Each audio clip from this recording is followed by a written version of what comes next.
Hello! In this video I will show you how to perform hard reset through recovery mode on POCO C61. So you have to start by opening your power menu with power button and volume up button and then select power off. And now when your device is completely powered off, you have to press power button and volume up button at the same time and hold it for a few seconds.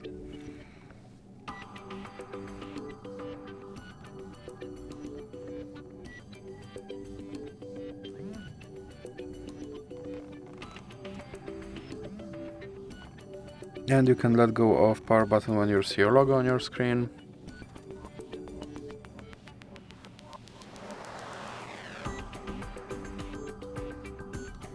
And now press power button and then while holding power button press volume up button.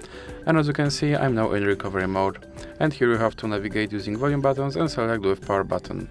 So that's it for this video. If you liked it, please remember to leave a like and subscribe.